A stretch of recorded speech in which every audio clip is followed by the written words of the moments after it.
got this thing, gonna blow your mind. Pulling your string. Бір қызығы, бұл адам Аяздың денесіне ұқсамайды. Бірақ, неге дене шексіз көздерден жарылып кетеді? Қожайынның салқындық туралы айтқаны осы болуы мүмкін бе? Неге екеуің менің аяғымды үнемі ұстамайсыңдар? Бұл біздің дүкендегі жаңа зат. Ананың қолының орнына біздің қолымыз арқылы естеліктердің атын еске түсіреді. Жолың болса, бүгін суығаныңды тегін емдеймін. Сен не істеп жатырсың? Тыңдамаңыз, Огава, асығыңыз және дәретхананы сыпырыңыз. Сіз қаншалықты жалқау болсаңыз да, мен сізге дәретхананы сыпыру жұмысын орындауға рұқсат бермеймін бе? Дәретхананы сыпыратын гангстер. Егер сіз ауырып қалсаңыз, кім ауырады? Бұл сіздің соңғы кездері бас айналуыңыз бен бас ауруыңыз есте сақтау қабілетіңіздің төмендеуі туралы емес. Сонымен бірге тамақтанғаннан кейін бірнеше күн ішінде ауруды тоқтату туралы екенін қайдан білуге болады? Кешіріңіз, ол бүгін дәрі қабылдаған жоқ. Жездем, мен сені қатаң тәртіпке саламын. Зан Салчуан осы айда 8-ші рет әйел клиенттердің артықшылықтарын пайдаланғаны үшін шағымданды. Келесі жолы бұл жерден кетіңіз. 8-ші сынып ағасы бүгінде тек 2-ші нөмір. Жоқ, 2-шісі Джинг. Ашуланбаңыз. Мен болашақта онымен жақсы қарым-қатынаста болуға уәде беремін. Жоғарғы қорапта сізге қызмет көрсетуге арналған 4 тұтынушы бар. Сондықтан сіз мені күтуіңіз керек. Иә, сіз барып, тазалаушыдан массаж жасауын сұрайсыз. Байлар әлемі шынымен де түсініксіз.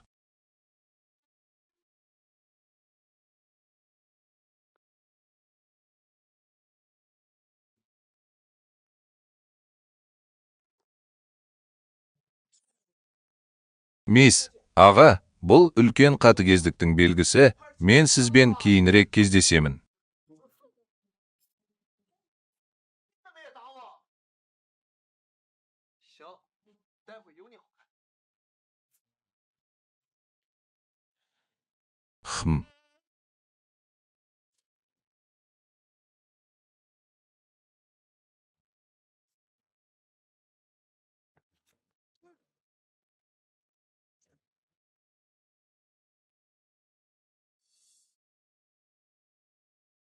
Мен әрқашан басқаларды шақырамын. Мені басқа ешкім алдай алмайды. Менің басым қатты айналады. Маған қатты ұнайды.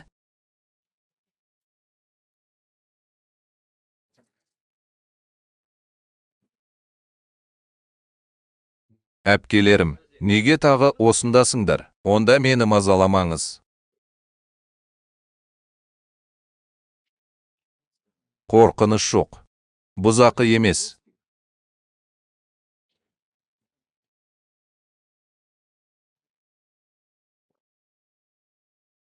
Інілері мен әпкелері, бәрі сен үшін. Мені жасыл айдахар мен ақ жолбарыс деп атамай, мен үшін Сузаку.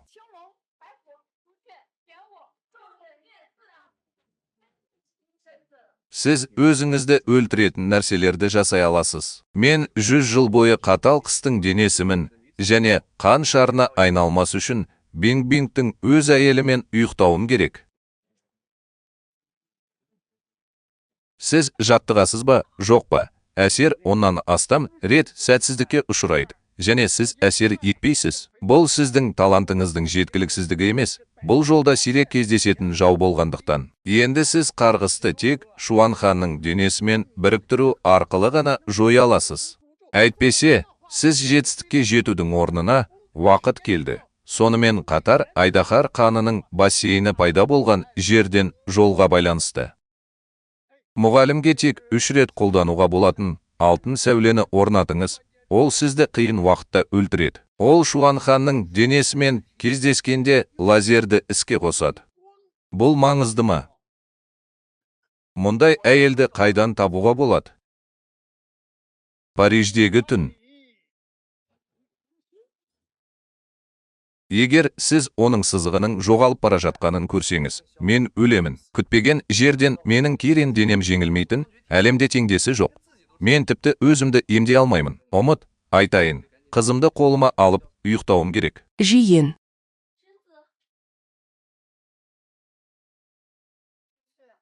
Сіз оның керен тобына арқанмен қамқорлық жасағаныңыз жөн. Егер сіз оған үйленгіңіз келсе, келесі жолы онымен айналысасыз.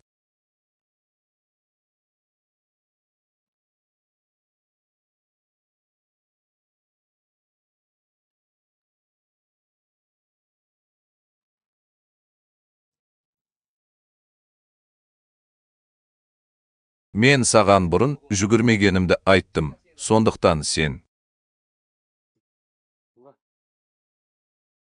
Ву мырза тапсырысты бұзғысы келеді, сондықтан менің инвестициям төленеді. Рахмет, мен сенің ойыңды білмеймін деп ойлама. Бәрі келе жатыр, кету оңай емес. Мен сенмін дедім, онда сен мен ғана менсің, және салық төлейсің, тіпті мен күресуге батылым бар.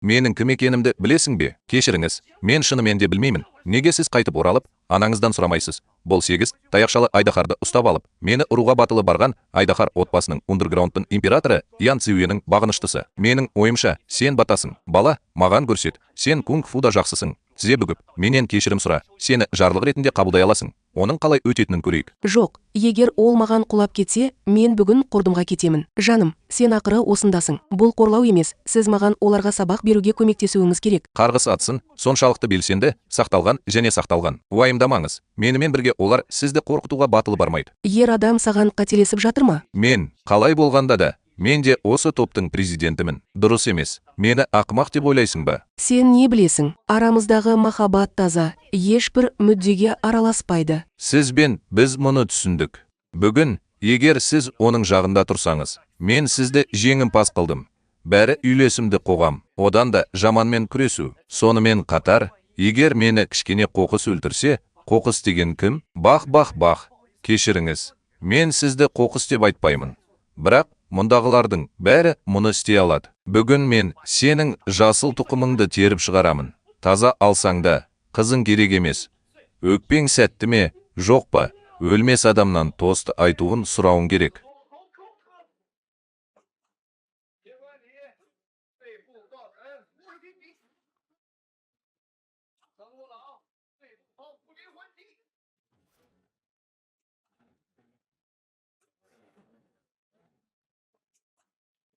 Соншалықты күшті, мүмкін ол жақсы қорғаушы шығар. Дұрыс па, бұрыс па?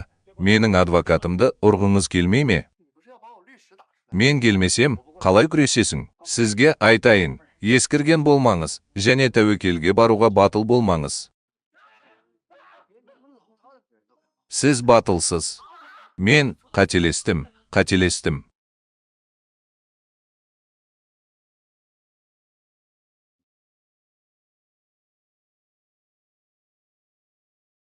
Қайтып барып, Цзюанға хабар әкел. Мына әйелді айт. Мен сені көріп тұрмын. Балам, мені күт. Күтпеген жерден дәретхананы сыпыруға деген батылдығыңыз өте қиын. Менімен ойнауға батылыңыз бар ма? Сіз не істегіңіз келеді? Үйлен, сен жындысың. Кішкентай қоян бар. Мен сіздің некеңізбен жақсы боламын. Егер жоқ болса, сіз жақсы ұйықтағанша күтесіз. Иә, анашым, Үйсен екеуміз бір-бірімізді қатты жақсы көреміз. Енді мені отставкаға кетуге шақырмаймын. Бұл сен, менің ең жақын досым, және қайын сіңілім сенімен бірге. Болашақта қызыма бақыт сыйлай аласың. Бір-біріңді шын сүйіңдер. Фарт, сен мұны істей алмайсың ба? Менің ойымша, достық бұл ішетін қазына, солай емес пе? Кешіріңіз, бұл дұрыс емес пе? Мен көбірек білемін, солай емес пе? Мен сенің ауыл баласындай киінгеніңді көріп тұрмын. Сен таудан түсіп, тіпті кітап оқымадың, солай емес пе? Кім айтты? Мен кітап оқығанды ұнатамын.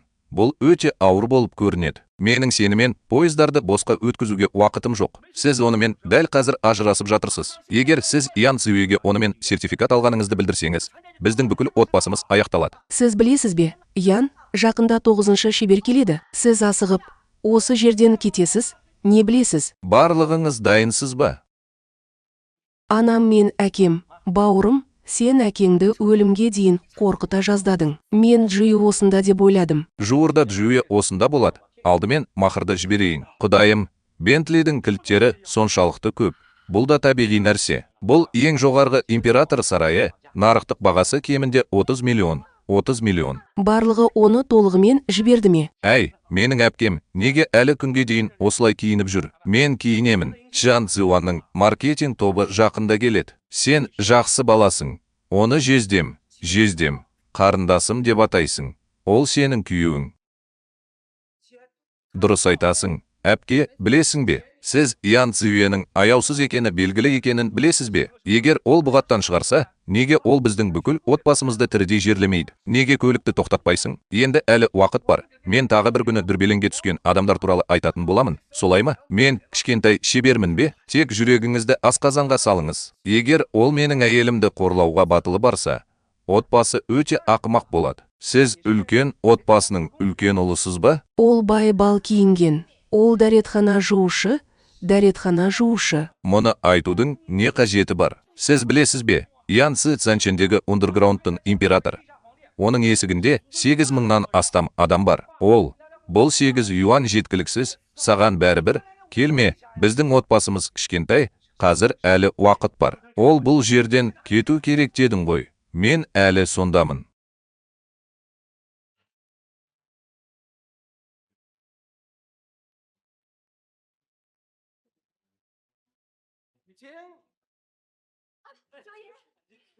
Жоғары, бүгін, бауырым, сен неге әлі жүкті емессің? Жүр, мисс Лю, саған керегі жоқ. Мен бүгін үйлене алмаймын. Мұнымен не айтқыңыз келеді? Джию, сен дұрыс түсінбедің. Бүгін оның қызуы көтерілді. Ол бос сөз айтып жатыр ма? Жоқ, айтпағанның өзінде. Мен үйленгендіктен. Қалай? Тағы да қайталайсың. Тұрмысқа шыққанда неге қайталауың керек? Мен оны танитын нағыз адам болсам, сен қандайсың?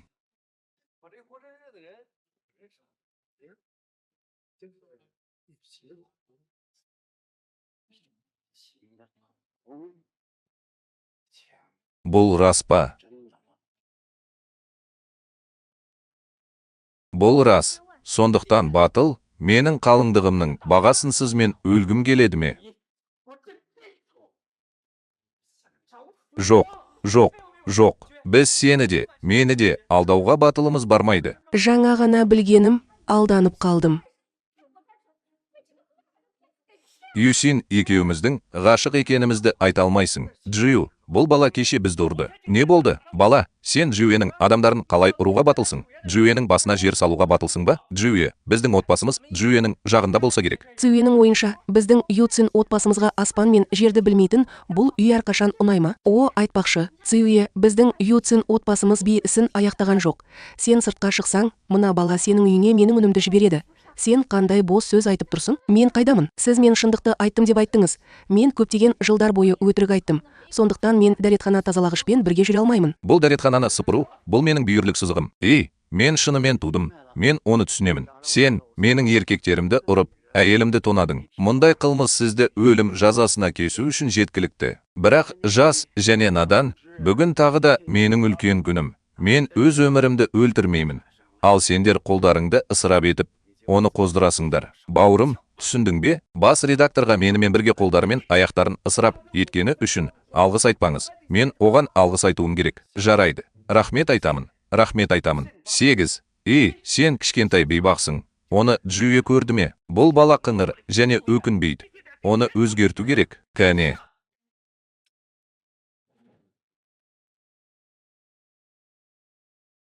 Не болып жатыр? Мен кірген бойда мен үшін тізе бүгіңіз. Әйелім мен балаларым тым сыпайы. Жаңа жылда біз үшін тізе бүгіп, оларға қызыл конверт жіберіңіз. Джию, мына бала жақсы ма? Біздің ағамыз соңғы рет шығынға ұшырады ма? Жақсы бала, мен оны тіпті көрмедім. Жоқ, мен аз ғана жаттығу жасадым. Мен сенің адамыңмын, тым сыпайымын. Мен сенің өте жақсы күресе алатыныңды білемін. Бірақ сен батыл баласың, ақымақсың ба? Сіз аздап нәзіксіз, тек менің 8000 шеберлігіме сүйеніңіз. Сіз тістейсіз. Мен өзім жасай алмайтын әйелді құртамын. Сіз, сен қорқытуға батылсың, жындысың, маған тиісуге батылсың. Ұстаз, неге қозғалуға батылым бармайды? Менің көз алдымда шымшып өлтіру құмырсқаны шымшып өлтіргенмен бірдей.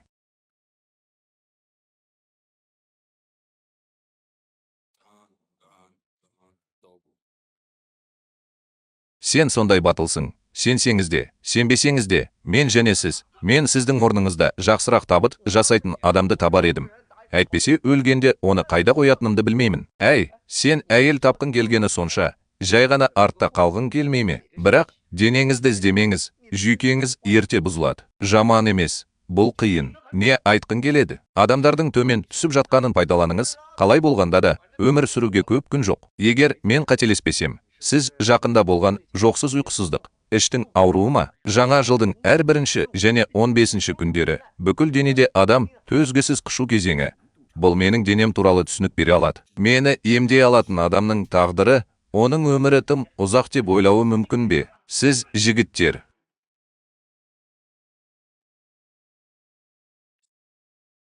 Өтінемін, мырза, сіз не істеп жатырсыз? Неліктен бұл бала үшін тізе бүгу керек? Алайда, егер сіз менің проблемамды көре алсаңыз, оны емдей аласыз, содан кейін кірген кезде күшейе түсесіз. Содан кейін менің қолдарыма сәйкес келуімді қалайсыз? Мен дәл қазір. Ешқашан Тарзан. Мен сен үшін сиыр мен жылқы боламын. Сен кез келген нәрсені көруге дайынмын дейсің. Мен алдымда тұрмын. Джуи, егер ол кез келген мәселені шеше алса да, оны тіпті бала емдей алады. Болды. Сен не туралы айтып тұрсың? Сіз.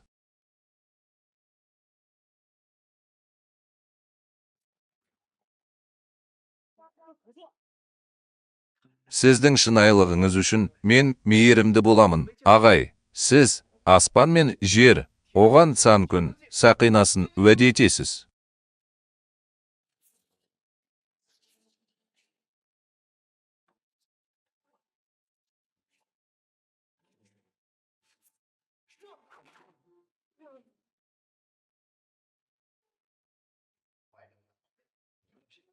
Кішкентай көңгибанмендер қулық ойнайды, ал құдіретті тануын құрылыс қызметкерлері.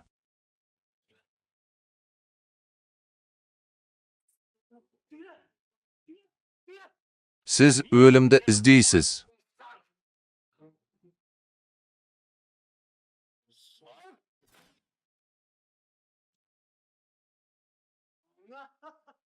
Қалған, бұл керемет болды. Мен орнымнан тұрдым.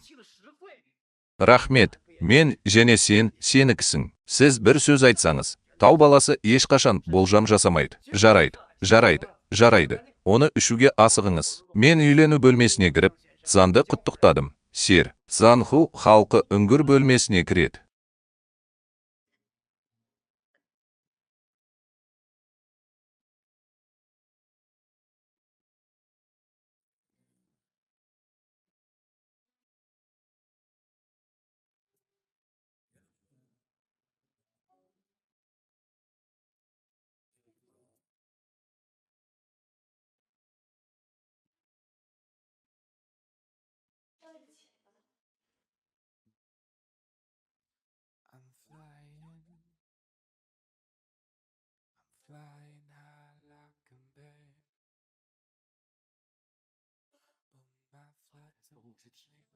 Келді.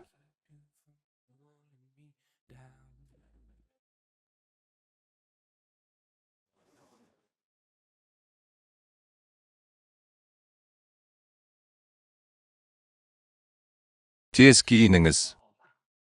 Суда не қызық? Біраз уақыттан кейін бұл одан да қызықты және қызықты болады. Жарайды.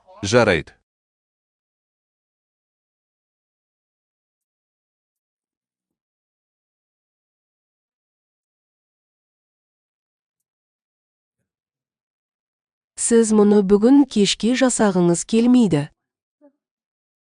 Сіз осылай айттыңыз. Мен пассивті ұнатамын.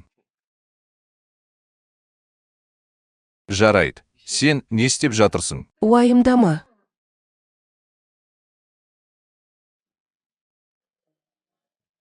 Сәл кеңірек ойнаңыз. Оны біраз уақыттан кейін түсінесіз.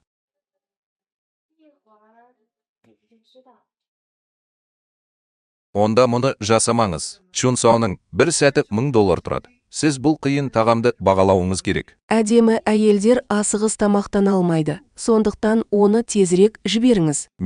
Егер сіз бұл сіздің денеңіздегі жоғары температура десеңіз, ол өте үлкен болу керек. Әрине.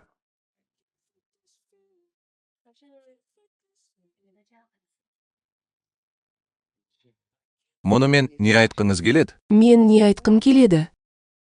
Әрине, менімен емес, сенімен ойнаған дұрыс, солай ма?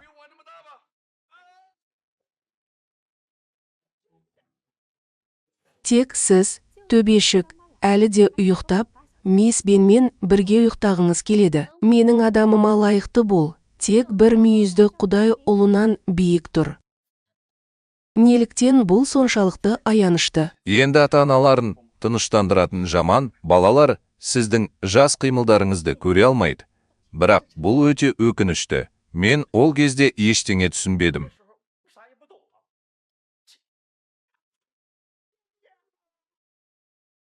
Мен енді шыдай алмаймын. Ұшаққа қараңыз.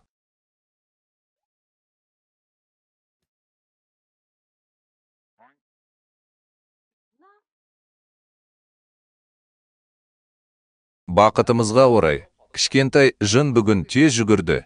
Әйтпесе, ол өлмесе, тері қабатын күйдіріп, жіберуі керек еді.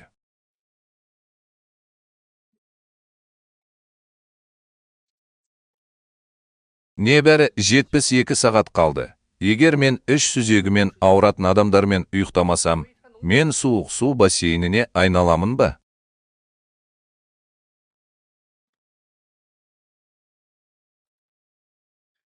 Мен сондамын.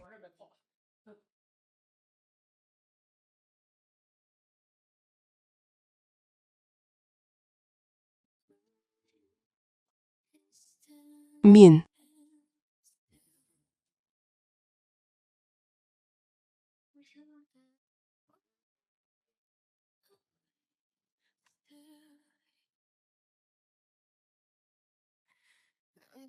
Мен не айта аламын?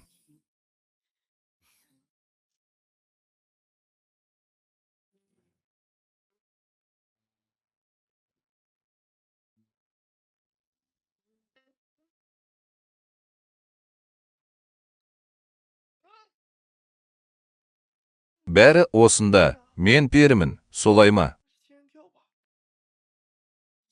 Жоқ, бәрі жақсы, қайта қараңыз.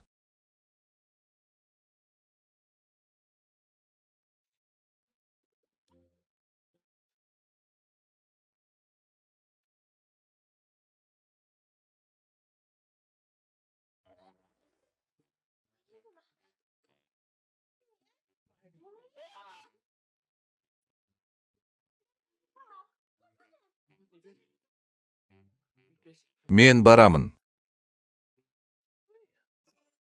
Бұл менің бөлмем. Барғың келсе барасың. Бос сөз айтасың. Менің бөлмемнің картасы тумбочкада. Өзіңіз қараңыз. Сіз тонап жатырсыз. Сіз әлі де заттарды ұрлап жатырсыз.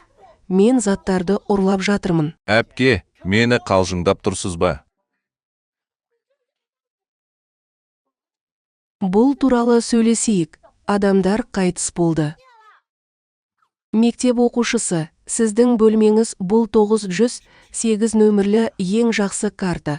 Мен оны алуға әлі үлгермедім. Мен сені кеше қайда апардым? Неліктен сізге тіпті бөлме картасы қажет емес? Кейбір сасық бандиттер мені тонап қана қоймай, ұрлап та кеткен. Сен не? Сіз, мен сенің айтқаныңды маған қайтарып беремін. Не болды? Сюэбай, Сен қазір үлкен жұлдызсың. Егер сіз осы баланың жалғыз адамы мен жесірімен бір бөлмеде екеніңіз туралы хабар шықса, бұл жанкүйерлерге кастрюльді қуыруға рұқсат етілмейді.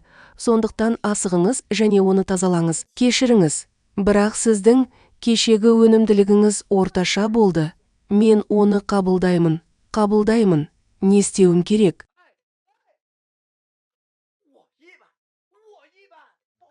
Мен үйрек.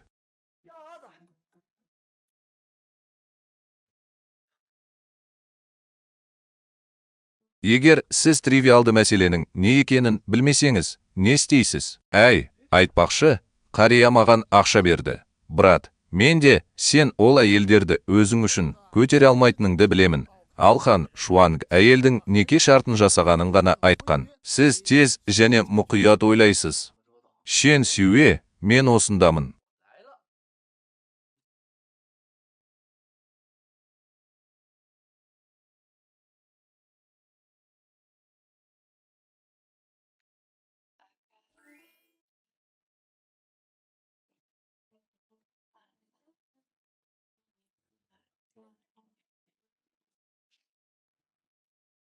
Бұл не? Менің қандай адамым бар? Иә. Жесір қалған еркек пен жесір әйелмен бір бөлмеде жалғыз қалғанда ештеңе болған жоқ. Сіздің кішкентай бетіңіз медициналық сұлулық сияқты ылғалданған. Бұл әсер ету үшін қанша қозғалыс қажет? Не болды? Асығыңыз және оны жасырыңыз, бұл ұят.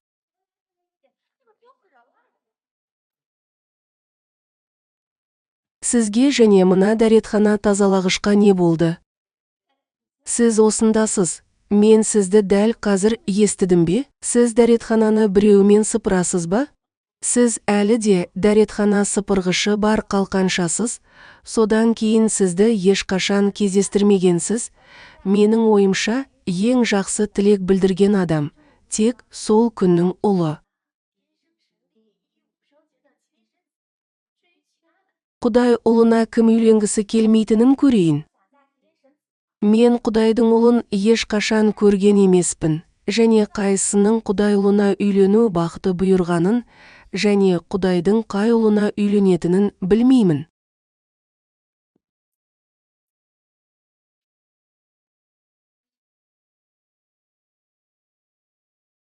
Бұл ол болуы мүмкін бе? Бұл мүмкін емес шығар. Ол қалайша шуақты Құдайдың ұлы бола алады? Сен не ойлайсың? Ештеңе қалыпты емес. Бұл кешкі аста өлгендер туралы айтпағанда. Әзірге бұл небәрі 30 миллион, ал мен көрген шоу жеткілікті болады. Бұл 30 миллион, қай шоу сонша ақша бере алады? Әйтпесе, мен саған 30 миллион жіберемін. Бұл ғашық пері, солай емес пе? Менің басым ашық. Егер мен болсам, сіздің бірінші нөміріңіздің 30 миллионы проблема болмайды. Мен оған деген сүйіспеншілігімді мойындаймын. Мүмкін бұл жалғыз мүйізді Құдай ұлы мені ұнататын шығар. Мен сияқты, маған ұнайды. Мен сізге 3 ай уақыт беремін, дайындықтың нашарлығына дейін. Мен ақшаны біле аламын. Сонда сіз мені кінәлай алмайсыз.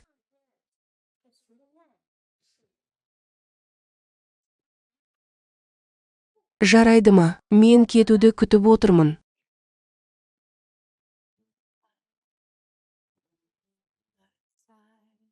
Мен ол кісіні көріп тұрған сияқтымын. Ол төменде. Не болып жатыр? Жүр, оны өзгертейік.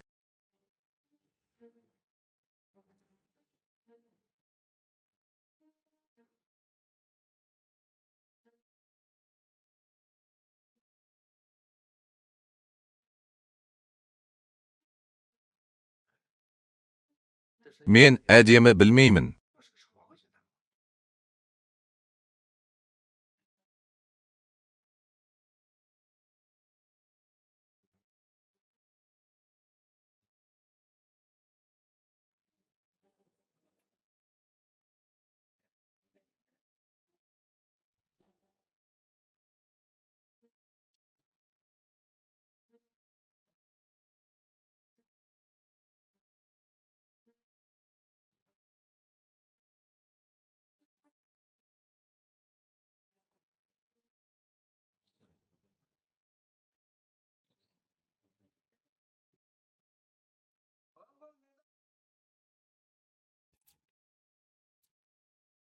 және мәңгілікке бұлыңғыр болып, сансыз әйелдерді бұл туралы армандауға мәжбүр етті. Оның дірілдеген тістері Шаосинге ұқсайды. Сансыз әйелдерді жынды етеді, ал боз сақалы сансыз әйелдерді баурап алады. Ол өмірінде мыңдаған махаббат жинаған осы ұлдың шәкірті. Ол туралы айту мейірімді және қызықты.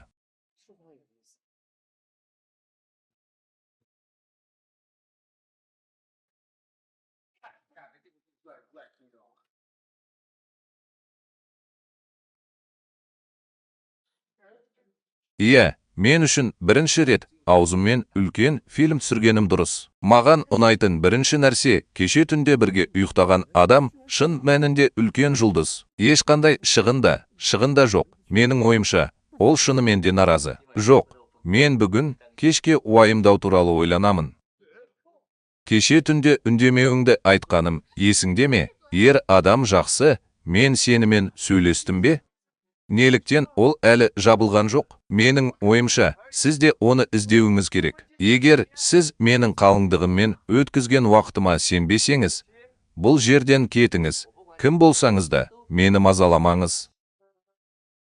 Бұл қаскөй түні бойы ұйықтады. Енді менің оның қалыңдығы болғанымды қалайды. Кеше түнде не жегеніңізді көрдіңіз бе?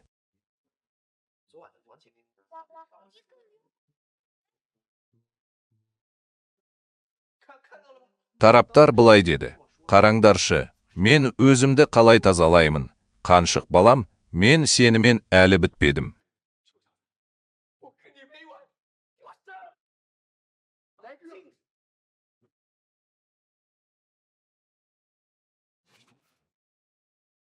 Мен уайымдап тұрмын. Сен не істеп жатырсың?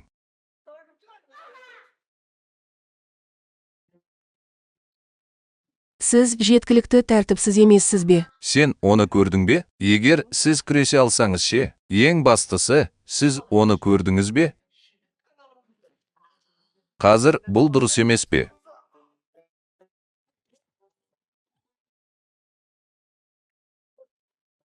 Мастер Фен, сенімен бәрі жақсы ма? Сізді ауруханаға апарғыңыз келе ме? Сіз кімді ұрғаныңызды білесіз бе? Бұл режиссер Феннің ұлы. Фен Шау, сен мені осылай құртасың. Мен сені енді көргім келмейді. Бұла, сен осылай дедің. Өкінбе.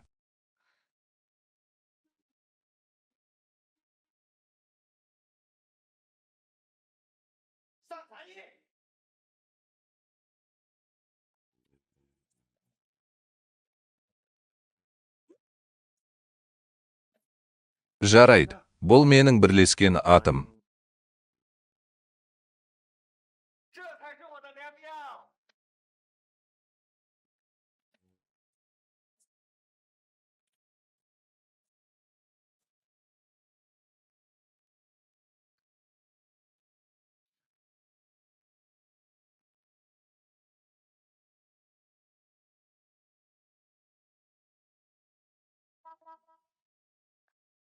Фен Гангзидің қаны. Міне, Фен мырза, жағдайыңыз жақсы ма? Ой, жарайды. Не жақсы, мен сәл үлкенірек болдым. Бәрі жоғалып кетті. Мен бұл пьесаны бір нәрсе деп санаймын. Бірақ мен де күліп, әйелді әлі де ойнадым. Сізге айтайын, егер сіз төсек сахнасына шығуға дайын болмасаңыз, бәрі аяқталды. Төсек көрінісі дұрыс емес.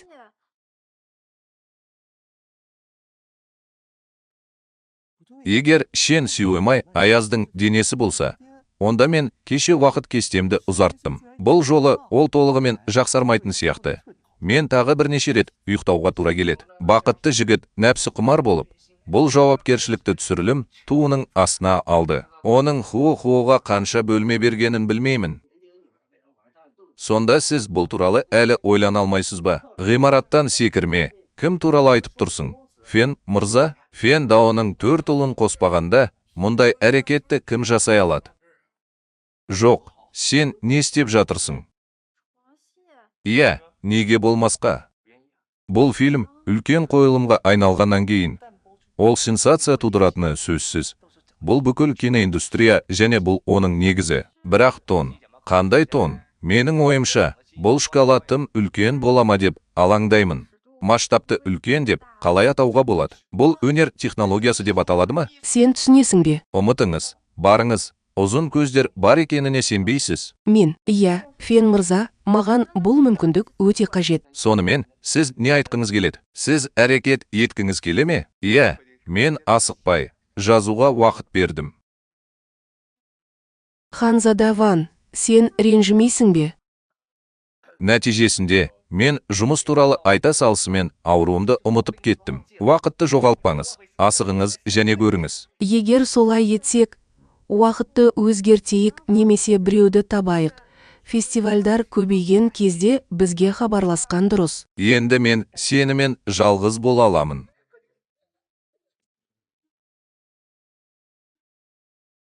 Сіз мені ұруға батылсыз ба? Ойнағыңыз келмейді? Иә, жоқ, мастер Фен, онда мен үшін шешіңіз. Сен не туралы айтып тұрсың? Сен мені шешіп тастадың дедім. Мен тазалықпын және сахнаны аяқтау үшін менімен ынтымақтасамын. Әйтпесе мені сағынғаныңа сенбеймін. Ол сенің айтқаның рас па, жоқ па, білмейді. Азу ұстаз, мен шындықты айтып тұрған жоқпын.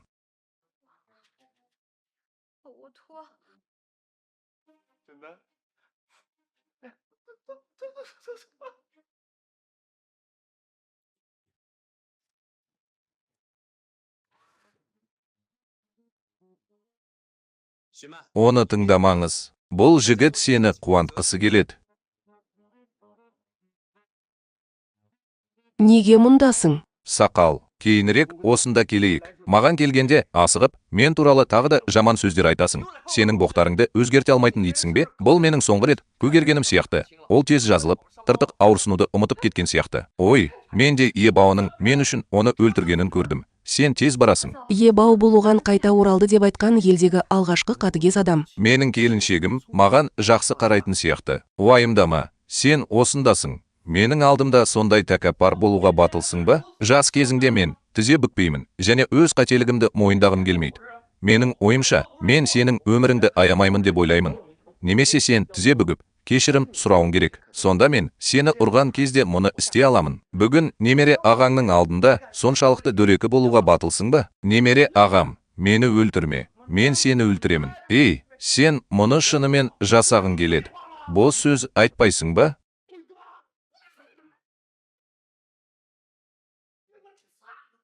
Сені біләд.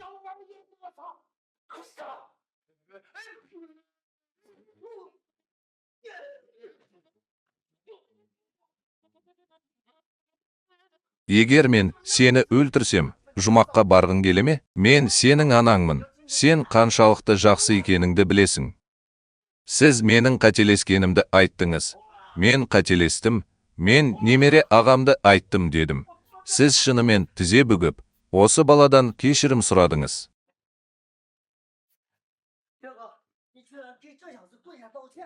Мені өлтірдім. Сіздің ережеңіз емес, ол сені өлтіріп, ұят айтқысы келеді. Сіз маған Ян Цзюенің адамы ретінде қарайсыз. Сізге айтайын, мен Ян Цзюеден шыққанмын. Егер сен мені ұрсаң, Ян Цзюені ұрасың. Ян Цзюе, Цзаннанның жер асты императоры деп аталатын не екенін біл. Сізге айтайын, Ян Цзюе ақ пен қараны жейтін адам. Егер сіз күресе алсаңыз, не істей аласыз? 10, 100, 1000-ға жетуі мүмкін. Ян Цзюенің қолында толық 8000 шәкірті болды, және ол бір ауыз сусыз суға батып кете алды. Мен қандай керемет кейіпкер деп ойладым. Сюанвудың қарамағындағылар, егер ол мені көрсе, тізе бүгіп қаламын ба деп қорқудың қажеті жоқ. Егер сіз мұны айтсаңыз, оны ақылды соңғы сөздеріңіз ретінде қабылдаңыз және Цзюеден сөйлеуін сұраңыз. Ян Цзюе келе жатыр, кетпесең өлесің. Уайымдама, әйел, күйеуің қандай жақсы. Қандай күйеу, сен әлі де қол аяғыңды қимылдатып жүрсің. Мен сені жақсы білемін бе? Бір өмір және екі жетілу. Бәріміз екінші апаның бірінші жағына кірейік. Мен үндемеймін. Бос сөз айтуды доғар. Барма, жарайды. Сен маған қараған кезде тағы біраз келуің керек. Немере ағасы тікелей өлтіріледі.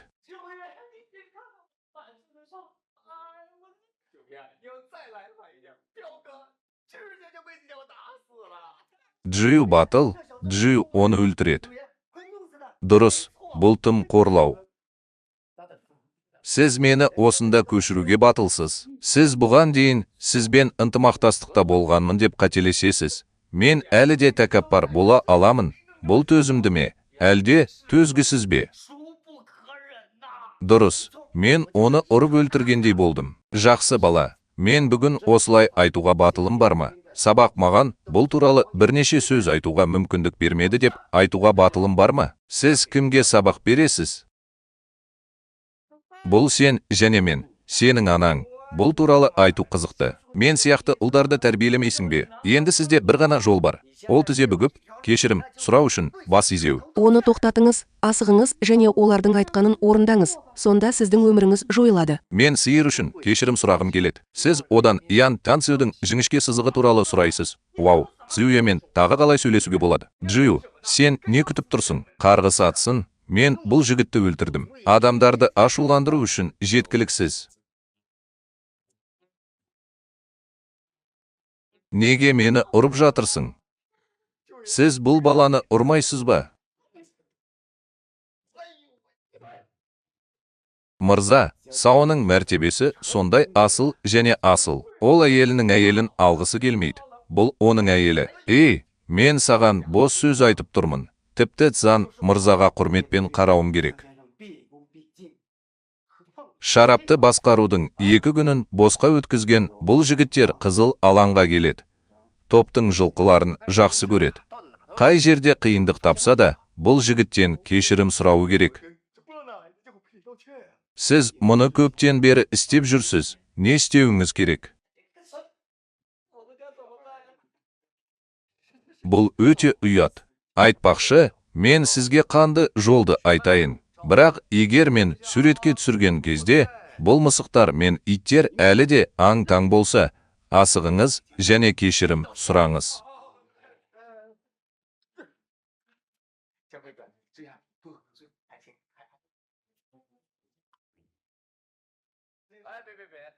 Мен марапатпын, бірақ кешірім сұрай алмаймын. Біз оны сағындық, кішкене шынайылықсыз, қажет емес кезде басыңды кесіп тастадық. Онда ондай нәрсе болса, алдымен барамыз. Мырзалар арасындағы 10 жылдық өшпенділік, мен, әкемнің мен үшін осыны айтуына рұқсат беруім керек, күте тұрыңыз. Тізе бүгіп, Сюэманнан кешірім сұраңыз. Әкем, ағам, елдегі ең танымал режиссер.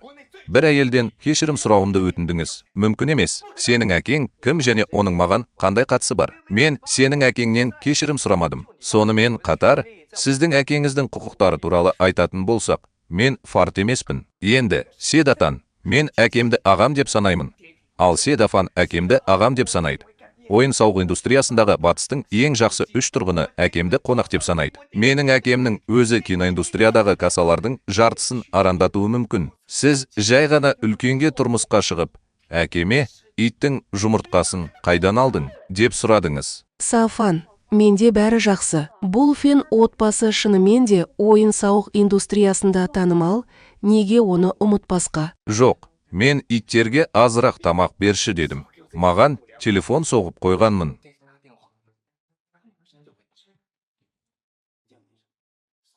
Неге қорықпайсың? Ашығын айтқанда, оны Цзанчендегі бір адам деп санауға болады. Бірақ оның ықпалы бүкіл Қытаймен шектеледі, және оның жеке байланыстары дүкендерде сақталады. Ал қоғам неғұрлым үлкен болса, соғұрлым ол аз болады. Кестені ұстану. Мастер Фен, қараңызшы. Сіз ешқандай шығынға ұшыраған жоқсыз, сондықтан оны ұмытыңыз, солай ма? Мен ешқандай шығынға ұшыраған жоқпын. Сені бекер ұрды. Әкем келмес бұрын, тез тізе бүгіп, кешірім сұраңыз. Содан кейін мені аяу үшін ішіңізге сүйреп апарыңыз. Мен тізе бүгіп, кейін кешірім сұраймын деп қорқамын. Бұл сен. Сіз мұнда сарымсақ болып көрінуге батылсыз ба? Алысқа барма. Мына мәселеге, мына кісінің анасының бетіне қара. Мен саған барлық ескі дүниелерді беремін, ұятсызды беремін. Цзан Саоэ Фен ағаның үстінде тұр. Бұл ересек Цзан Саоэ ренжіп, кешірім сұрауға қорқады. Енді мен кешірім сұрауды білсем, мен бірден бұзақы болатынымды білемін. Тез жүр.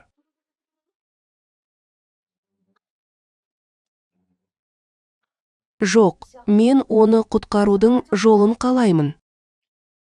Мен келінімнің кесесін іштім. Егер сіз басқаларды тым көп алдасаңыз, мен басқаларды тым көп алдаймын. Не хабар? Сен қандайсың? Ян Тен, сен кімсің деп кейіп танытып тұрсың? Жақсы естілсін. Жер астындасың. Не деп тұрсың? Мына бейбақ бастық саған еріксіз қоқыс береді. Мырза, ішпеңіз. Қазіргі жағдайды білетіндер Джунджи осылай ма?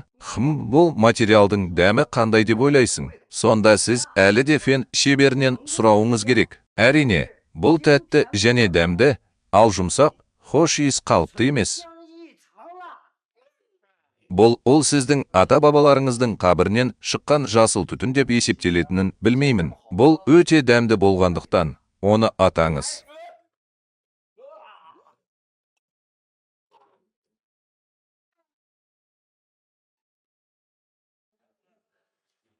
Менің жүрегім саған байланысты.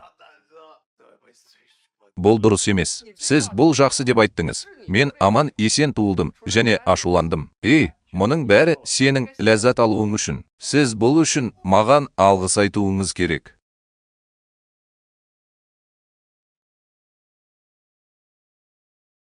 Сіз ақыры осындасыз. Мені сонша қорлағанда нені дұрыс түсінбейсің? Менің жүрегім жарылып қана қоймай, мен де тамақтанып, зәр шығардым. Бұл түсінбеушілік. Бұл сенің ұлыңды қалайсың? Неге бейберекет биіктерің көп? Сіз ұлыңызды айтылмайтын актриса болуға талпындырасыз, және оны соңына дейін көргеннен кейін ол озбыр болғысы келеді. Менің ойымша, сіз әке ретінде неше жастасыз? Егер мен бастауыш сыныпта әйелмен бірге оқысам, оны осылай ұруға келер болсақ, солай ма? Ойын-сауық индустриясының алыбы ретінде Фен Бао шексіз күшке ие. Фен Баоның жанынан өзеннен өту деген атпен ұйықтағысы келетін сансыз әйелдер бар. Мастер Фен ұйықтап жатыр. Бұл оның даңқы. Ол қарсы тұруға батылы бар ма? Кім соншалықты тәртіпсіз? Атын жазып, мені бір жола блоктайды. Бүгін мен шынымен көзімді аштым. Жоғарғы сәуле дұрыс емес, ал төменгі сәуле дұрыс емес. Папа Ланг, бұл қандай ақымақтық? Сіз оны қабылдай аласыз ба? Бандиттердің бастығын білу керемет пе? Арамыздағы күштілердің алдында, бір сөзбен айтқанда, тыңдаңыз, сіз араласа алмайсыз. Қазір менің ойын-сауық индустриясындағы 3 негізгі топтың көмегіне ешқандай қатысым жоқ. Енді биыл топта бізді толығымен қолдайды. Барлығы. Мастер Сузаку, менің эльф тобым дұрыс айтады. Сузаку мұндай жігітті қайдан біледі? Бұл эльф тобын триллиондаған активтері бар Қытайдағы бірінші топ ретінде сипаттауға болады. Біздің Фен отбасымыз бар қолдауын жұмсады. Бұл жолы күнә жасамау.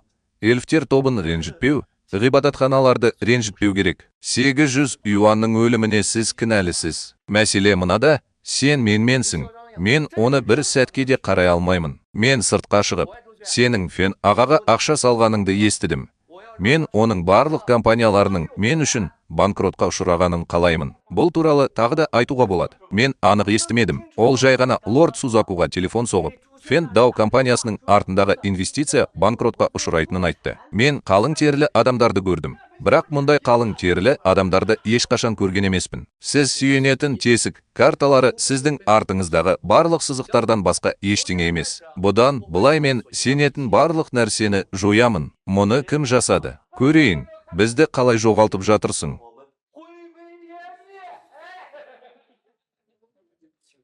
Бұл мәселе толығымен шатасып кетті. Әйтеуір, сіз секіргіш арқалық іздеп жүргенде ойлап таптыңыз. Бұл 54.321-ге дейінгі кері санақ.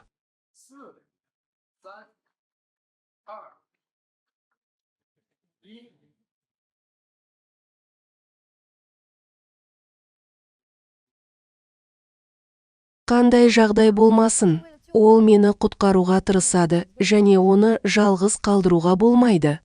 Ли Цин, кішкентай дәретханадағы адамға ауруханада қауіп төніп тұр.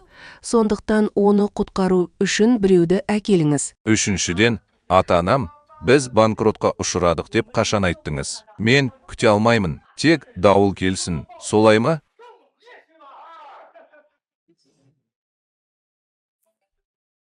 Неліктен ол банкрот? Компанияны қалай ханк деп атауға болады? Сіз қандай үлкен адамды ренжіттіңіз? Бұл қалай жақсы? Сіз компанияны осылай банкротқа ұшыраттыңыз ба? Сәйкестік болуы керек.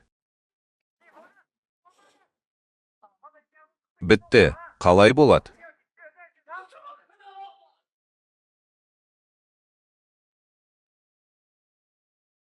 Менің барлық компанияларым банкротқа ұшырады. Не болды? Тағы да қайталайсың. Не болып жатыр? Менің немерем ең кішісі ме? Мүмкін емес. Мүлдем мүмкін емес. Оның алдында әлі тұр. Мені сенің өлтіргеніңе әлі сенбесең, бәрі мені шәкірттің басшысымын дейді. Сондықтан бұл жолы бізді аяма. Қазір оның дұрыс емес, және бұзылғаны белгілі болды.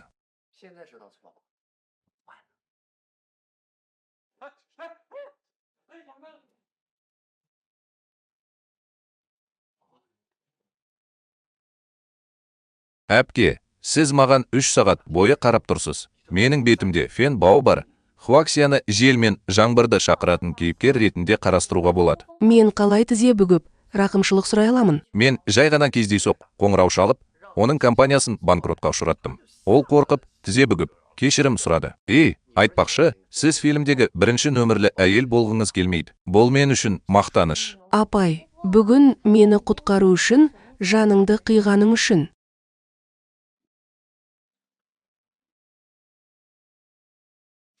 Мен сізге бірнеше сыйақы бере аламын. Үйде жағдай қалай?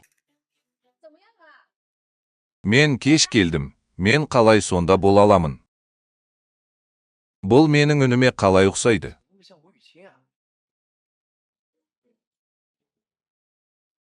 Ли Цин, сен осындасың. Ли Цин, сен келгенде мені адамдарды құтқаруға шақырған жоқсың ба?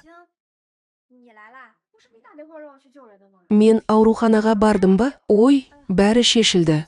Мен бүгін қатты шаршадым. Демалғым келеді. Сіз менімен бірнеше мағынада ойнайсыз және мені түнде ақ үйге кіргізбейсіз.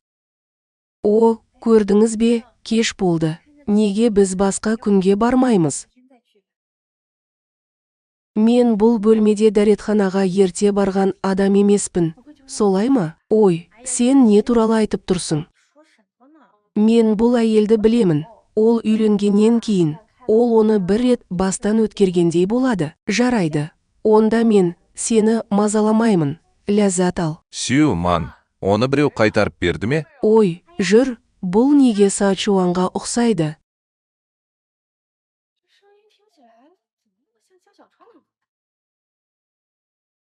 Олай болмауы керек, оның көзқарасы бұл қалай мүмкін екенін білу болды.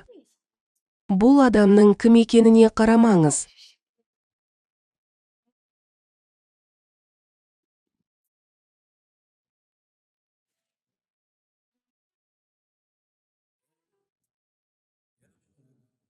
Бітті, бір күн болды. Сондықтан, тез ұйықтау үшін Шуан ханның қызын табу керек. Мектеп оқушысы, қалайсың?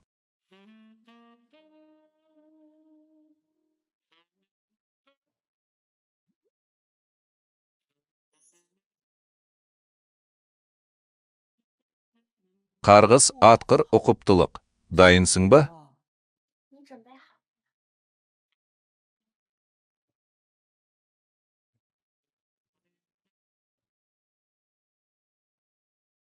Асығыңыз және көп ақша табыңыз.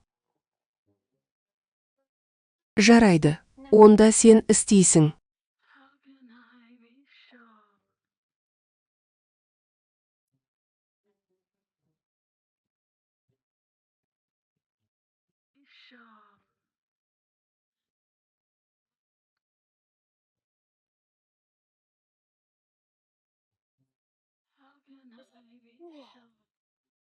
Қандай адам осылай жіберіледі?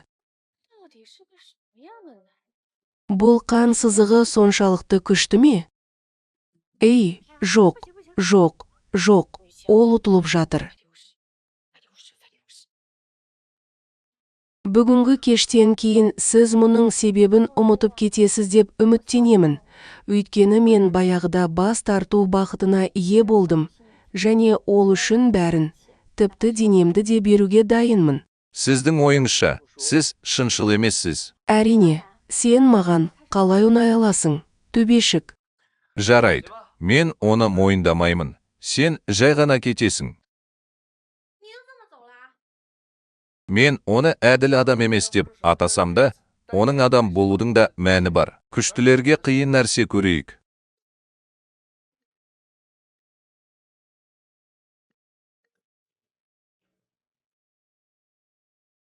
Не болды?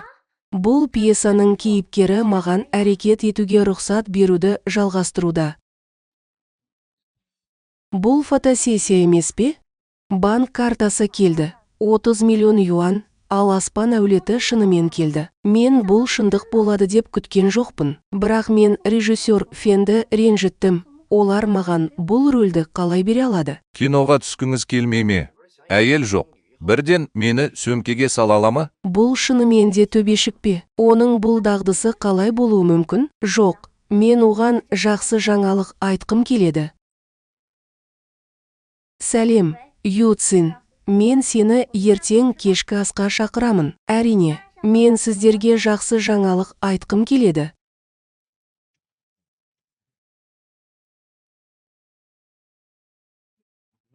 «20 сағаттан аз уақыт қалды. Күтпеген жерден мен Цзан Сачуан иімен тіпті бір әйел тауып алдым. Бұл мені тірідей тұншықтырмайды. Айтпақшы, тағы 2 жағдай бар.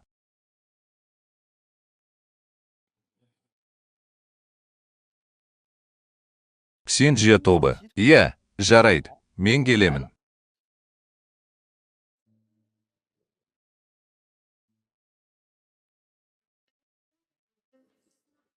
Мен барамын. Осы 2 күнде қайда болдың? Бұл Ксенджия Групп компаниясының өткен айдағы қаржылық есебі. Компания банкротқа ұшырағалы жатыр.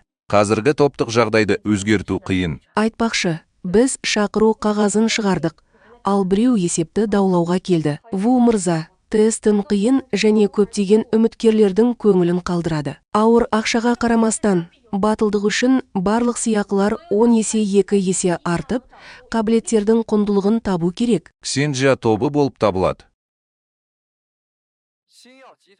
Мен келе жатырмын.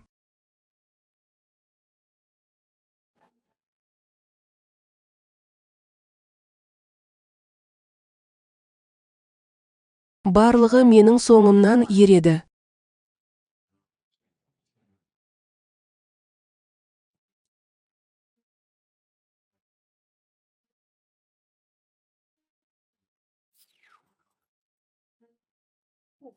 Ксенджия Групп жалдау туралы бұйрық шығарды. Барлығы 100 тест бар. Егер сіз олардың кез келгенін аяқтай алсаңыз, сіз миллион сыйақы ала аласыз. Егер сіз алғашқы 10 сынақты аяқтай алсаңыз, Ксенджия Групп компаниясының бағалау жөніндегі сарапшысы және Му мырзаның серіктесі бола аласыз. Жақсы жаңалық. Мен ақш-тағы Стэнфорд университетін қаржы құқығы бойынша қос докторлық дәрежемен бітірдім. Осы 100-ші дәрежелі тест үшін мен 100 тест тапсырдым және 3 күн ішінде аяқталған 325 сот ісін алдым. Мұны әлемде жақсы жасауға болады. Және бұл дәрмектің жаңа технологиясына лайық. Ол тым көп өнім береді. Егер сіз тест тапсырып, ондаған миллион бонустарды тікелей ала алсаңыз және байлықты тікелей жүзеге асыра алсаңыз, бұл Ксенджиюге лайық. Мен қаржы министрінен сотқа жүгінуін өтіндім. Айтпақшы, Бе апа, сіздің президентіңіз қайда? Мен онымен ұйықтауға келдім. Төбешік жала жабуға толы қайда? Бұл жерден кет.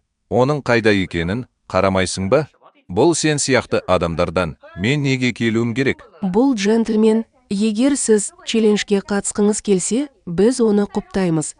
Бірақ егер сіз осындай оғаш назар аударғыңыз келсе, кешіріңіз, кетіңіз. Яғни, егер сіз өткен өміріңіздің сынағын өте алсаңыз, сіз тек көрнекті маман болып қана қоймай, Сонымен қатар күн сайын Ву мырзамен кездесе аласыз. Міне, мен бұл баланы атақты болу үшін көріп тұрмын. Тіпті бет әлпеті де жоқ. Бұл жай ғана алғашқы ондықтағы рейтинг сынақ емес пе? Қандай керемет. Сіз сондай алғашқы 10 тапсырманы шынымен орындағыңыз келе ме? Бұл жай ғана сіз қол жеткізе алатын нәрсе емес. Мен оны бекер көрдім. Бұл 10 тестте қиын емес сияқты. Мен үшін бұл жай ғана шапалақ. Ол қалай? Қиын деді. Солай ма? Сіз бұл сынақтардың кем дегенде 3 жыл бойы тоқтатылғанына әлі де сенбейсіз және оларды көргеннен кейін қайта орала алмайсыз. Мен сізге өзіңізді қорламау үшін қиындықтар мен шегінуді білуге кеңес беремін. Бірінші нөмірлі тест алынды. Сіз жындысыз, сіз бірінші нөмірлі тест тапсыруға батылсыз. Ал кейбір адамдар тестті кездейсоқ тапсыра алмайды. Ал келісімшартты бұзғаны үшін айыппұл алғашқы ондыққа кіреді. Егер ол орындалмаса, келісімшартты бұзғаны үшін айыппұл кем дегенде 100 миллионды құрайды. Менің ойымша, бұл жігіттің миллиард сыйақы үшін ең аз мағынасы да жоқ. Кейде ол келісімшартты бұзғаны үшін айыппұл төлеп қана қоймайды. Сонымен қатар, бұл синау тобы өзін құдайдай етіп көрсетеді. Және ол сынақтан өте алмаса, әлемге айтады. Бұл үлкен шығын. Мен бұл баланы көргім келеді. Әйгілі болу үшін оған тіпті бет әлпеті де қажет емес. Тек сіз тым импульсивтісіз. Мұндай үлкен адам үшін сіз импульсті бақылауды ойламайсыз ба? Импульс әлі де екінші сынақтың, төртінші сынақтың және жақын арада сыналатын сынақтың артында тұр. Үздік ондықтың барлығын қалай тапсырдыңыз? Бұл 10-шы сынақ болса да, бұл сіздің тұтынуыңыздың тривиалды екендігінде емес. Егер сіз шеберлердің алғашқы ондығына тереңірек үңілсеңіз, Джун Итанг олармен бірге 350 жерді басып алғысы келеді. Енді жер әрбір дюйм жер және әрбір дюйм алтын. Бұл 350 жердің құны 10 миллиард доллар екені белгісіз. Олар қалай бас тарта алады? Мен бұл Джун Итангтың ең ірі жергілікті бандиттік топ екенін естідім. Адалдық үшін жағымсыз болуға батыл болыңыз. Көптеген адамдар қолдарында өлді. Сондай ақ 9-шы орында тұрған Ча отбасы, 8-ші орында тұрған Еркін қол лигасы және 7-ші орында тұрған Үйге қайту лигасы бар. Қайсысы тәкаппар және үстем емес, сұмдық. Мен оны одан сайын асыға күтемін. Бұл шынымен ақылсыз. Ол жынды болса керек. Ол жынды. Сіз не айтып тұрғаныңызды білесіз бе? Мұндағы кез келген сынақ, кішкене қателік сізді өлтіреді. Сен екеуміздің үстіміздегі інілеріміз шыншыл, алдауға болмайды. Немесе келісім шартқа отырыңыз.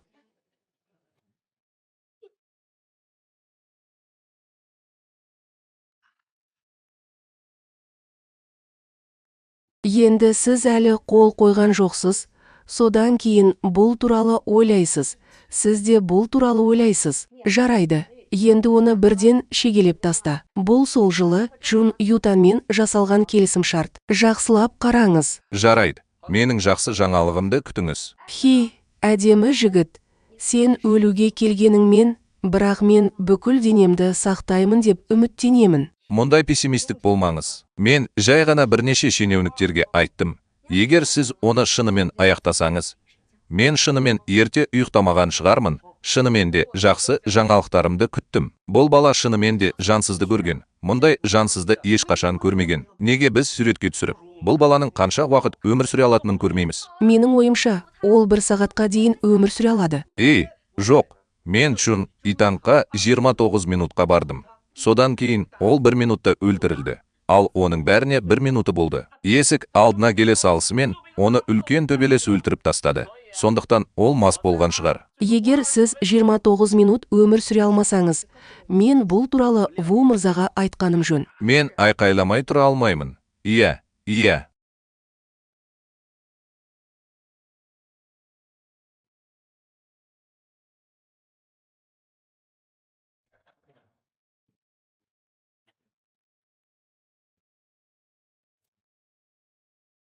Сіз өмір сүруді де, өлуді де білмейсіз. Менің ойымша, сіз лорд Джун Ютангсыз.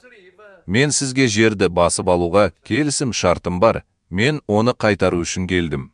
Менің ойымша, сен өлгенің жақсы дегенді білдіресің. Бүгін сені сағынамын деп үміттенемін. Не болып жатыр?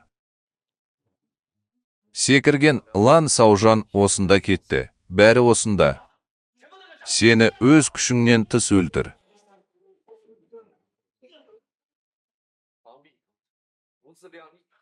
Егер сен бүгін ашуланбасаң, мен сені ұрып соғып, маған бере аламын, ал сен өлдің.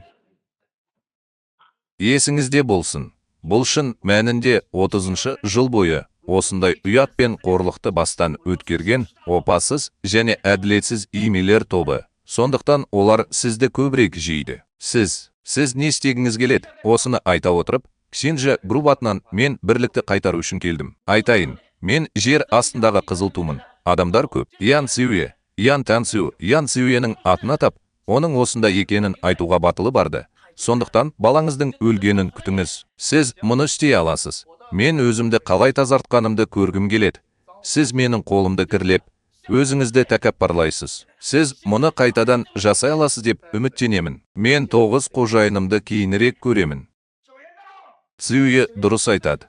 Кіріңіз, болды. Ертең Чжан мырзамен кездескенше. Директор, сен бейбақсың. Яғни мен оның сен үшін өмір сүруіне мұқият болдым. Ал сен бұл қоқысқа ренжідің. Мен Цзан мырзаны, басқаларды одан қалай құтылуға болатынын білмеймін. Бұл адам бір түрлі үстемдік етеді. Жамандық немесе жамандық жасайды. Оны Цзанлинге тізе бүгу үшін лақтырыңыз. Мұны жасаңыз, жасамаңыз, жасамаңыз, жасамаңыз.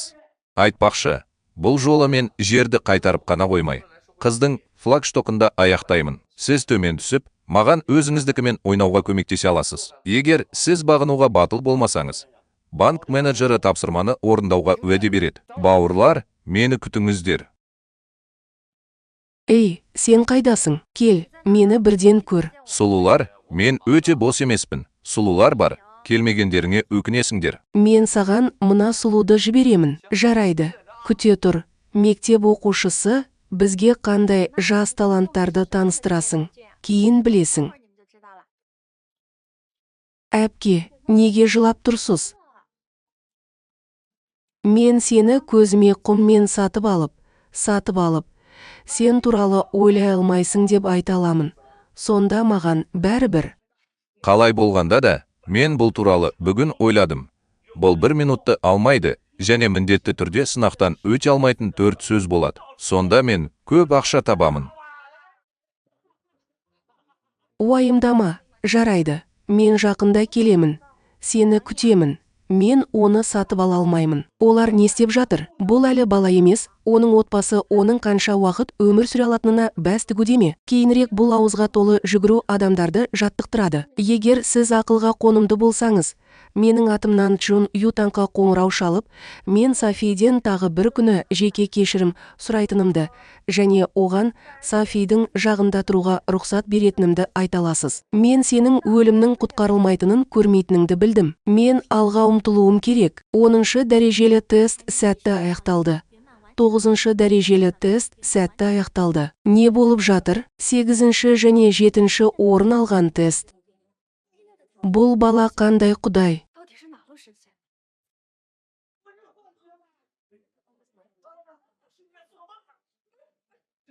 Компания құтқарылды ма? Мырза, Ву, кешіріңіз, бәрі кешігіп қалды. Сіз жаңа ғана келдіңіз.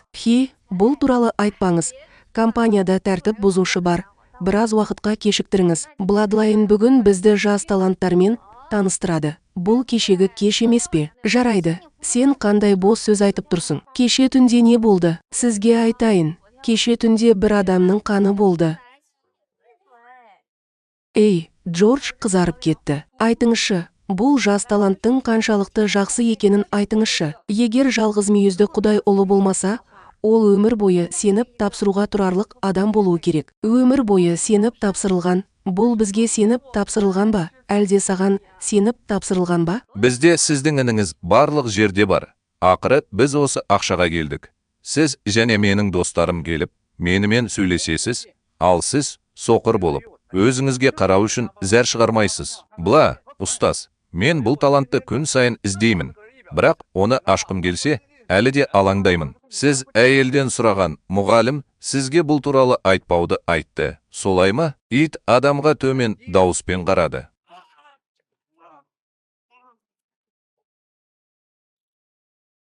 Дәл сол жерде. Мен мұнда тек әйелді алып, бірдеңе туралы сөйлесу үшін келдім. қатты толқымаңыз. Менімен қиындық тудыруға және халқымды ренжітуге батылым бар. Бүгін мен сізге ханзадаманың қанша шебері бар екенін айттым, бірақ сіз оны сұрадыңыз. Маған қарғыс атсын.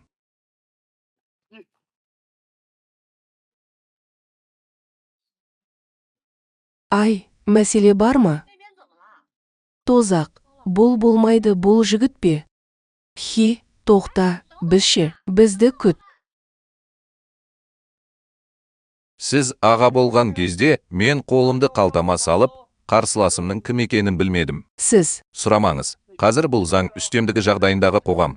Сіз заң үстемдігі жағдайындағы қоғамның үлкен басшысы, менімен әлі де осылай жасағысы келетінін білесіз бе? не болды? Болашақта барлығы сынақтан өтеді. Жарайды. Мен қазір қайтамын. Егер мен қателессем, қателескенімді білемін. Темір аяқ киім сынған бойда одан шығу үшін күш қажет емес. Бауырлар, сарайға келіңдер Будда.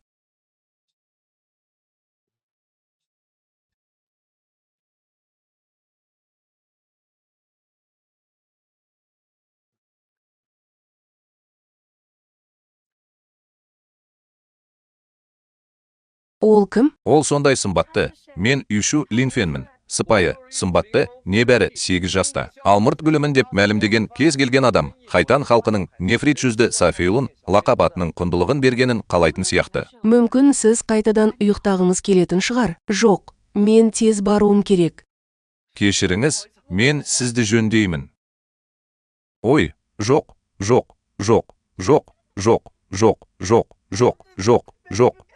Оның күйеуі емес. Не? Ол сіздің дәретхананы сыпыратын күйеуіңіз. Дұрыс, мен оның күйеуімін. Маған олай қарамаңыз. Бәрібір мені қаламайсыз. Сіздің әйеліңіз кім? Мен әскерлерді баяулатуды жоспарладым. Ал тапсырма баяғыда аяқталды. Сіз толық ант беруге батылсыз ба? Және кім маған? Қазір әкеңмен кім ойнайды деп айтады. Неге үндемейсің?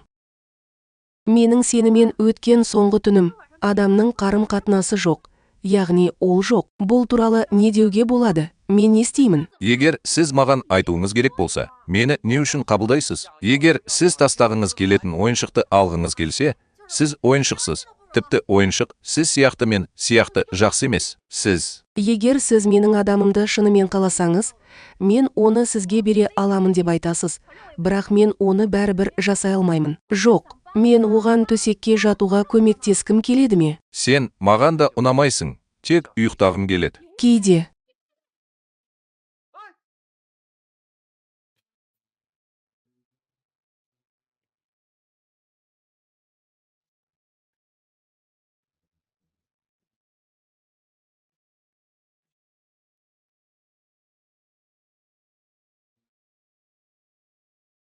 Мен Юнси Ронанға батамды беремін. Мен саған осылай айттым. Мырза, Цан Сачуан итке ұқсап, өте жақсы ойнады.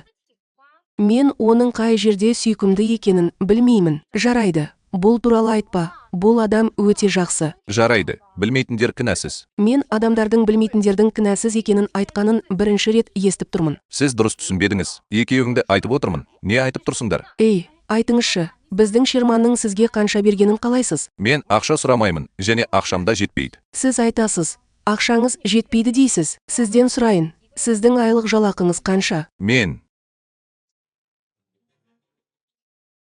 Ей, Лао Ян, сен ақшаны қайтаруды сұрадың. Бұл небәрі 300-ден асады. Мені ақша қызықтырмайды. Сүйемей, тыңда, оны ақша қызықтырмайды. Осылайша, сіз Ксинджа группқа капиталды тікелей салғаннан кейін, маған 10 миллиард юаннан кем ештеңе айтпаңыз. Айтпақшы, сіз менен айна қанша ақша табатынымды сұрадыңыз. Солай ма? Айтпақшы, сіз менен айна қанша ақша табатынымды сұрадыңыз. Солай ма? Жарайды. Огава, кейіп танытпа, шынымды айтсам. Ақшам жоқ па? Бәрібір. Мен неге адал емеспін? Иә, Манна, мұны сіз жас талант деп атайсыз. Менің ойымша, оның ешқандай дағдылары жоқ. Жарайды. Ол туралы айтпа, оған бет бұраласың ба? Қараңызшы, біздің отбасымыз қаншалықты жақсы. Біз әлі де сіз үшін сөйлесіп жатырмыз. Шынымды айтсам, егер сіздің қабілетіңіз болмаса, күні бойы өзіңізді соншалықты үлкен етіп көрсетпеңіз. Сіз өзіңізді қандай кейіп таныттыңыз? Мені шынымен ақша қызықтырмайды ма? Жарайды. Цан Сачуан, шынымды айтсам, мен шыншыл болмаймын. Аузыңызды ашып, аузыңызды жауып тұрғандай көріну әлі де 30 миллиардты құрайды.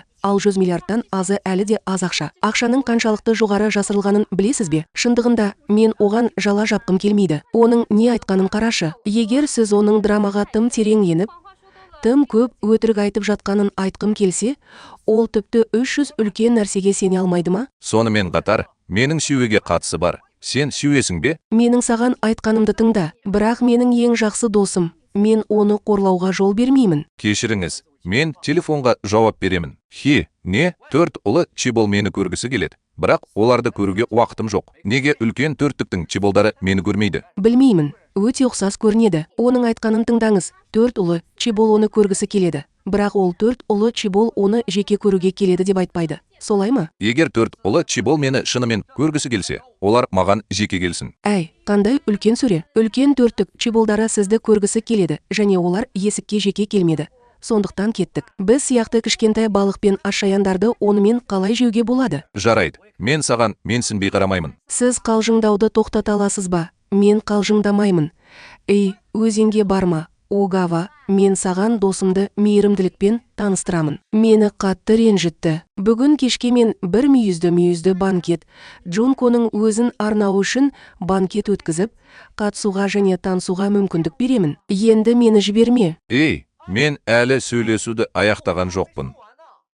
Сен кеттің, мен кіммен ұйықтадым? Құдай ұлын тойлап жатқан, Цилин Ниян мені іздеп жатқан жоқ. Солай ма?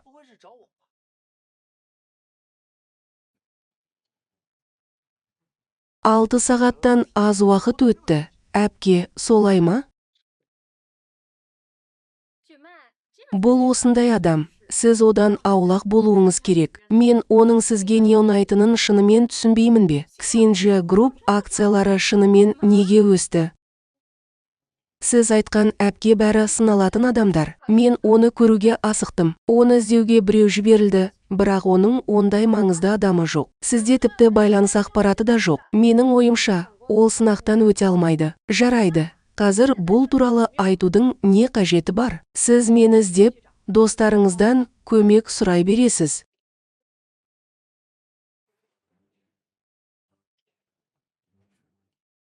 Мұнда әлі не істеп жүрсің?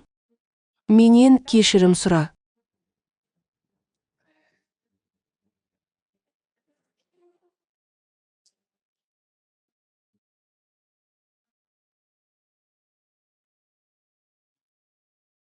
Мені кешір. Менің көп уақытым жоқ.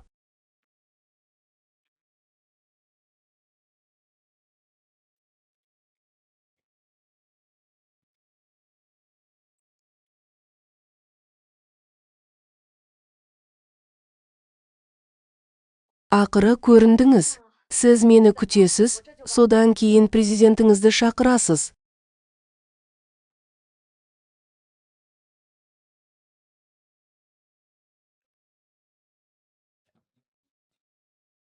Оны алыңыз. Неге оны ешкім алмады? Сіз алдымен осында отырасыз, бір шыны шай ішесіз, мен бірден президентімізді шақырамын. Ей, асығыңыз. Егер сіз кішкентай қожайыныңызды қайтадан сатсаңыз, мен өз өмірімді сақтап қалмаймын.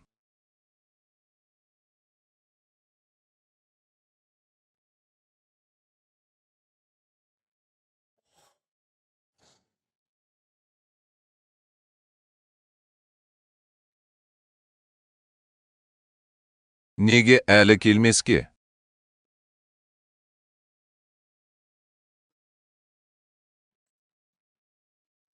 Маған ұнайтыны сонша, мен ертерек жауап бере алмаймын. Сондықтан тез келіп, есікті ашуым керек.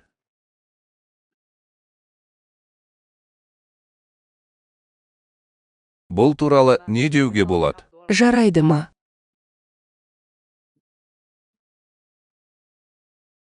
Баршаңызды менің бір мүйізді банкетіме қош келдіңіздер. Мен көп жылдар бойы Құдай ұлына тәнті болдым. Бүгін мен оған деген сүйіспеншілігімді бүкіл әлемге жариялау үшін келдім. Дауысыңды естимін. Ерекше сезім бар.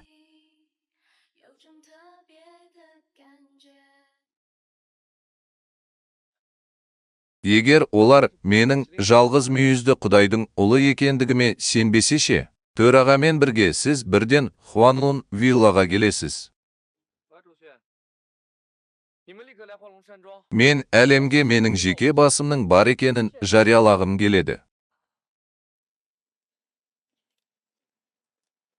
Жақсы бала, мен өзімнің денем болып көрінуге және көптеген жылдар бойы жоғалып кетуге батылым бар. Оны ешкім өлі де, тірі де көрмеді.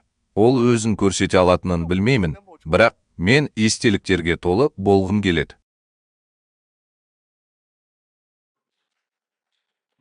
Баршаңызға рахмет. Вау, бұл шынымен де әсерлі. Бұл сенің жүрегіңді міндетті түрде көретін жалғыз мүйізді Құдайдың ұлы. Келіңіздер, қандастардың батылдығына қошемет көрсетейік.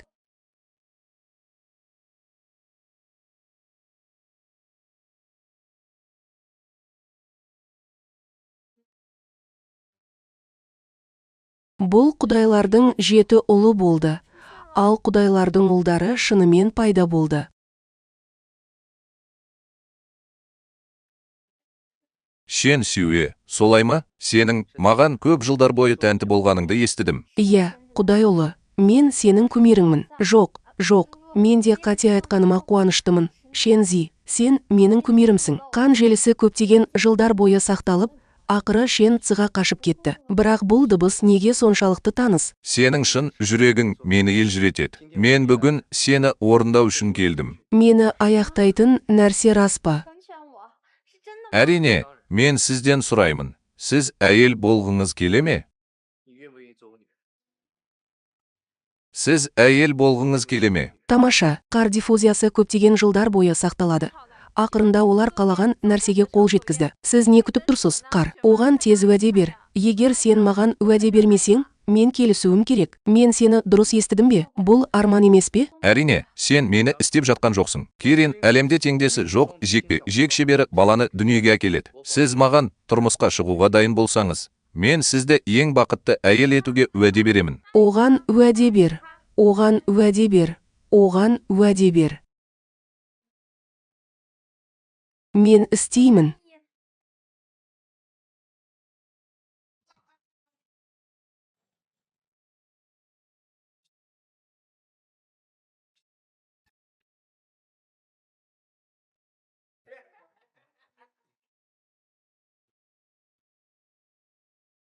Ха-ха-ха-ха, бұл үлкен әзіл ха-ха-ха-ха. Бір мүйізді Құдайдың ұлы болып көрінуге батылы бар. Өкінішке орай, Кириннің 2 құдайы қалай пайда болды? Иә, не болып жатыр?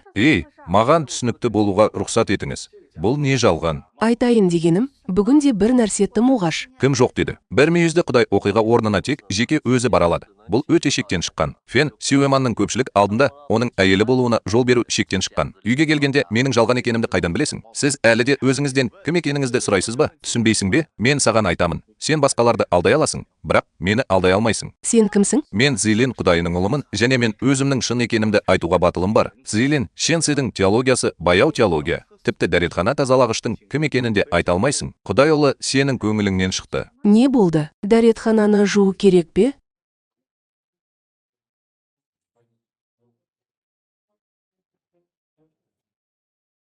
Қалайсыз? Ха-ха-ха, дәретхананы сыпырып жатқан бала, бір мүйізді тасты тәуекел етуге батылы барады. Бұл жай ғана кешірілмейді. Мен сізге оның отбасылық тәжірибесімен көмектесемін. Сіз маған осылай істеп жатырсыз ба? Мен шынымен жалғыз мүйізмін. Сен қашан араласасың? Мен сенің тым ұятсыз екеніңді айттым ғой. Солай ма? Юцин сияқты гүлге ұқсайтын әйелімен ол сыртқа шығып, гүлдермен араласуы керек. Мен сені аздап жаман мінезді және мақтаншақ деп ойладым.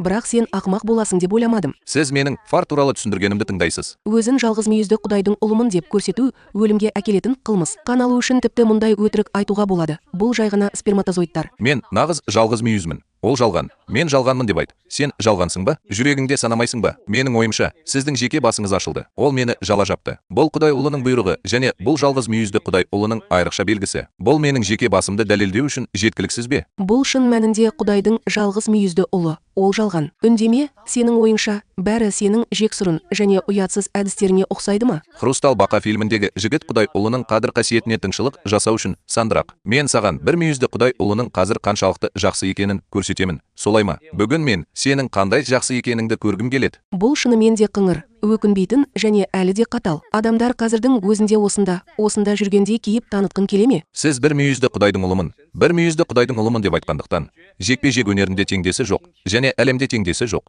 Бүгін бетіңізді ашу үшін жұдырығыңызды пайдалануыңыз керек. Қалай кейіп танытуға болады? Құдай ұлы, бұл жігіт сені қайта-қайта ренжітеді. Сен оны бүгін өзің тазалауың керек. Қарапайым, құмырсқалар менің мұны өзім жасағанымды қалайды. Храмдар қайда? Мен үшін оны өлтір. Уайымдамаңыз. 2 эскорт. Мен жалғыз мүйізді Құдай ұлымның қадір қасиетіне қол тигізген ешкімді жібермеймін. Бұл мен жоғары бағамен жалдаған ең жақсы өлтірушілер. Бұл жолы мен жаңа өшпенділік пен ескі өшпенділікті қалаймын. Сыбау.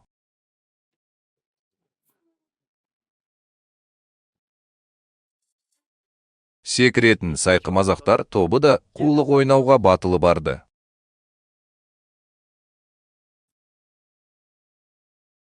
Санзи, сенің қол астындағылар тобың, тіпті менің құмырсқаларымда осында, неге өзің сынап көрмеске? Сан Сачуан, мен сенің алдыңғы аяқты кунг-фуды білетініңді білемін, бірақ сен Құдай ұлымен салыстырғанда ештеңе емессің. Мен сен үшін шапағат еткім келді, бірақ сен Құдайлардың тағын құлаттың. Апай, біздің жүзімізді елемей, абыройыңызды сақтаңыз, солай ма? Иә, сен әлі соқыр емессің бе? Мен саған айтамын, бұл қазір заң қоғамы. Ал күрес заңға қайшы, сен тайбаусың ба? Сол кезде бір мүйізді Құдайдың ұлы елді қорғады. Ал ұлы мәртебелі мұны бірінші кезекте жасауға құқылы болды.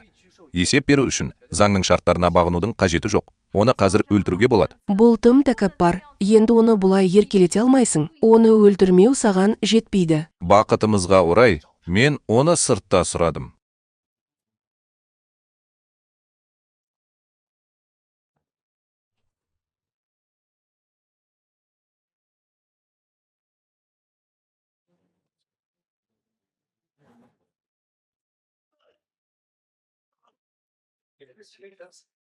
Әлемде теңдесі жоқ ұлы батыр. Сен неге қазір осылай көрінесің? Өлтір де, неге қарапайым адам сені ұра алмайды? Ол жалған болғандықтан ба? Не болды? Ол да жалған, әрине жалған. Бір мүйізді Құдайдың ұлы қаншалықты айбынды. Тіпті пантеонның дворяндары да темір сүйектер. Бұл шынымен де оның өмірге деген ашкөздігі мен өлімнен қорқуының бір түрме. Бірақ Құдайдың өлім туралы бұйрығымен не істей алмайсың? Онда мен осындамын. Неге сенің атың Фен?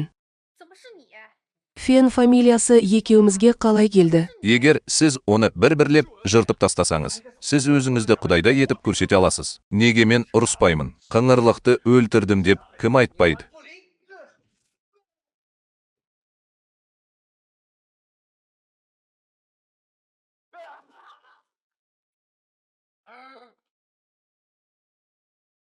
Менің Фен отбасымның 3 ұрпағынан қалған Фен әулетінің ата-бабалары сені ешқашан жібермейді.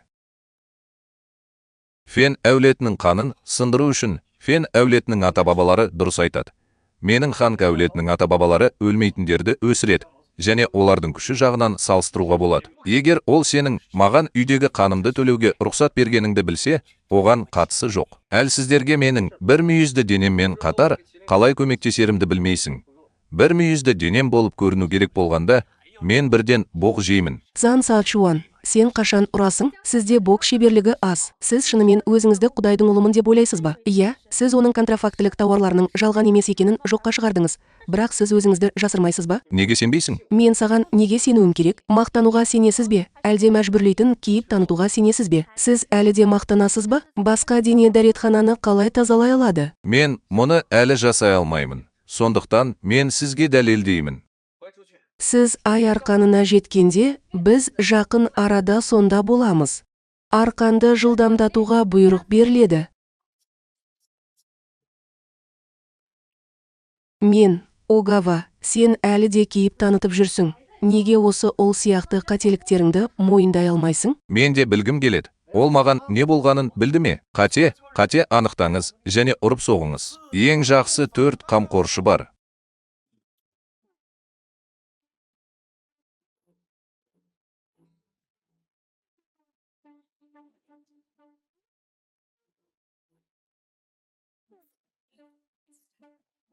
Цинун, Ақ жолбарыс, Сузаку кейіпкерлері. Барлығы ай құдайының ұлына ұқсады. 4 қамқоршы келді. Маған нұсқау беріңізші. Жақсарып келеді. Енді араларыңызда менің Цин Лин Шенцидің кім екеніне кім күмән келтіреді? Күтпеген жерден мен Цин Лин Шенциді іздеп жүрмін. Ол менің көз алдымда болып шықты. Мен оны алғаш кездестіргенімде ол жай ғана бала еді. Қаншалықты жаман. Бітті. Біз үлкен іс-шараға кірістік. Туыстарымыз бір мүйізді құдайдың ұлы сені ренжітті. Сен сондай бақыттысың. Сіз әйелдер шіркеулерінің суреттерін тым көп түсірдіңіз. Тіпті сізді ренжіттіңіз. Бұл өлім жазасына кесілген қылмыс. Бала, мен қателесіп тұрсам да, сен шынымен махаббаттың ұлысың ба? Біздің ата-бабаларымыз сені жібермейді. Өкінбей өл. Кім?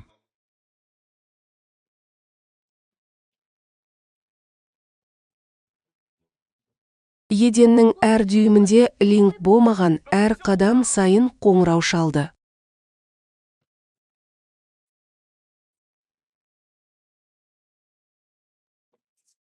Мен қозғалдым. Мен шынымен де менмендік және менің алдымдағы денеме дөрекілік танытқым келді. Хамф, мынаны қара.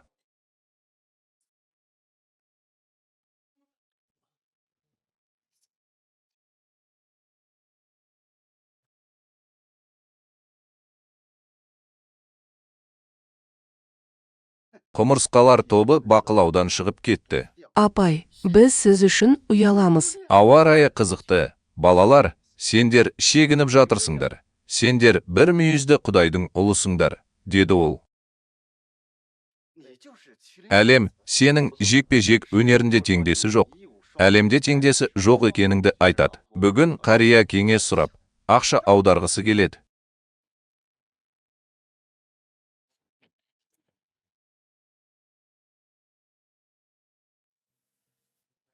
Өлім азабы.